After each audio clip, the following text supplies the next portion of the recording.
बाजे कृष्ण कन्हैया की हम गाएं। अस्सलाम वालेकुम रहमतुल्लाह। मेरा सवाल ये कि आम तौर पर ये समझा जाता है कि हज़रत कृष्णा ने खुदा होने का दावा किया था, मगर ऐसे में जब हज़रत मसीह मौद अलैहिस्सलाम अपने आप को कृष्णा कहते हैं तो उनके इस दावे से क्या मुराद है? मसीह मौद अलैहिस्सलाम को अल्लाह ताला ने जो वही फरमाई है उसमें फरमाया कि ये खुदा का पहलवान है नबियों के लिबास में। तो हज़रत मसीह मौद अलैहिस्सलाम सिर्फ हज़रत कृष्ण के रूप में नहीं आए बल्कि दूसरे नबियों के भी रूप में आए। और जैसे मैं अभी आपके सामने एक इबारत पढ़ूंगा उससे आपको वाज़ेह हो जाएगी ये बात। हज़रत मसीह मौद अलैहिस्सलाम फरमाते हैं वो खुदा जो ज़मीन और आसमान का खुदा है उसने ये मेरे पर ज़ाहिर किया है और ना एक दफ़ा बल्कि कई दफ़ा मुझे बताया है कि तू हिंदुओं के लिए कृष्ण और मुसलमानों और ईसाइयों के लिए मसीह मऊद है। तो हज़रत मसीह मऊद अलैहिस्सलाम जैसे ईसाइयों और मुसलमानों के लिए मसीह हैं, ऐसे हिंदुओं की इस्लाह के लिए वो कृष्ण हैं, क्योंकि हिंदू भी हज़रत कृष्ण की बासत दूसरी बासत के उम्मीदवार हैं। अब हर जो दीन है उसमें तो एक एक मऊद नहीं आ सकता, क्योंकि अब तो आलमी दीन इस्लाम आ चुका। तो इसी आलमी दीन ने दूसरे मऊद जो अंबिया हैं उनकी नुमाइंदगी करनी है, यानी जो इस्लाम में मबूस होगा वही दूसरों की तरफ भी हादी और रहनुमा और उनका मुस्लिह शुमार होगा। एक बात ये। दूसरी बात ये कि हज़रत मसीह मौद अलैहिस्सलाम ने जो हज़रत कृष्णा को नबी फरमाया है, ये को बात हमारी जमात ही नहीं सिर्फ कहती। पहली बात तो ये कुरान शरीफ ने ये बात कही है।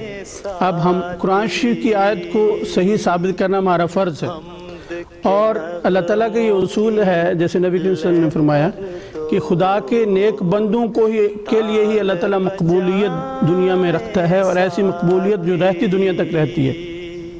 और कृष्णा के जो हालात हैं उससे साबित होता है कि उनके हालात अल्लाह ताला के वो अंबिया जिनका कुरान शरीफ में ज़िक्र है उनके हालात से मिलते जुलते और उस वैसी ही मकबूलियत अल्लाह ताला ने उनको दी। तो ये उनके नबी होने की एक दलील है। लेकिन चूँकि बाज़ लोग जो हैं वो अपने उलमा के हवाले सुनने के शौकीन होते हैं, फिर हमारी बात मानते हैं, तो इसलिए मैं इशारतन अर्ज़ कर देता हूँ। मैंने 3-4 बुज़ुर्गों के नाम लिखे। एक तो हज़रत मुजद्दिद अल-फ़सानी रहमहुल्लाह मकतूबात में फरमाते हैं कि हज़रत कृष्णा नबी है। ज़फ़र अली ख़ान जो ज़िम्मेदार के एडिटर थे उन्होंने हज़रत कृष्णा को नबी करार दिया है। हसन निज़ामी साहिब जो हैं उन्होंने कृष्ण बीती में आपको नबी करार दिया है। हज़रत कासिम नानोतवी जो हज़रत मसीह से पहले गुज़रे हैं उन्होंने सद धर्म विचार में कृष्णा को नबी करार दिया है। उबैदुल्लाह सिंधी जो बुज़ुर्ग गुज़रे हैं हज़रत मसीह खलीफा अव्वल के ज़माने में और बाद में, इन्होंने भी हज़रत कृष्णा को नबी करार दिया है। तो ये खुदा के जब नबी हुए तो हज़रत मसीह मौद अलैहिस्सलाम जब उनका परतव और उनका ज़िल और होने का दावा करते हैं तो ज़ाहिर नबूवत में उनका मिसाल होने के दावा करते हैं, ना कि खुदाई का। खुदाई तो बाद में हिंदुओं ने उनकी तरफ मंसूब की और वो भी सच्ची खुदाई नहीं कहते, वो कहते हैं कि अवतार हैं, परतव हैं। तो ये असल बात है। दूसरी बात ये कि कुरान शरीफ हमें बताता है वलक़द बाअसना फ़ी कुल्लि उम्मतिन रसूलन अन इअ्बुदुल्लाह वज्तनिबुत ताग़ूत, कि हमने हर उम्मत में रसूल भेजा ये कहते हुए कि अल्लाह की इबादत करो और शैतान ताग़ूत की इबादत से परहेज़ करो। तो जितने भी नबी आए वो तौहीद का सबक देते हैं। हज़रत कृष्णा अगर नबी थे तो उन्होंने तौहीद का भी सबक दिया, उन्होंने कभी खुदा होने का दावा नहीं किया। और ये उन नबियों के कौमें होती हैं जो वक्त गुजरने के साथ बिगड़ती हैं और उन नबियों को खुदाई के मुकाम पे पहुंचा देती हैं। इसकी बड़ी मिसाल, वाज़ेह मिसाल हज़रत मसीह अलैहिस्सलाम की है। हज़रत मसीह के बारे में कुरान शरीफ भी ये बात जिक्र करता है कि उनकी कौम ने उनकी तालीम के ख़िलाफ़ उनको खुदा बना लिया और इसके बारे में अल्लाह ताला ईसा अलैहिस्सलाम को क़यामत के दिन पूछेगा और ईसा अलैहिस्सलाम इनकार करेंगे कि मैंने ऐसी कोई तालीम उनको नहीं दी, तू जानता है कि मैंने ऐसी तालीम दी। तो ऐसे ही ہندوؤں نے حضرت کرشنا کے بارے میں یہ غلط عقائد گھڑ لیے ہیں، تو اس کی وجہ سے حضرت مسیح موعود پہ کوئی الزام نہیں آ سکتا۔ تو یہ خدا کے جب نبی ہوئے تو حضرت مسیح موعود علیہ السلام جب ان کا پرتو اور ان کا ذل اور ہونے کا دعویٰ کرتے ہیں، تو ظاہر نبوت میں ان کا وسیل ہونے کا دعویٰ کرتے ہیں، نہ کہ خدائی کا۔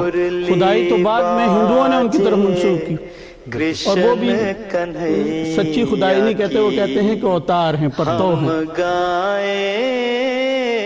ساتھی میں کبھی آدم کبھی موسیٰ کبھی یعقوب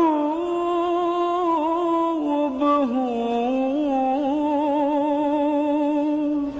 میں کبھی آدم کبھی موسیٰ کبھی یعقوب ہوں، نیز ابراہیم ہوں، نسلیں ہیں میری بے شمار، نیز ابراہیم ہوں، نسلیں ہیں میری بے شمار۔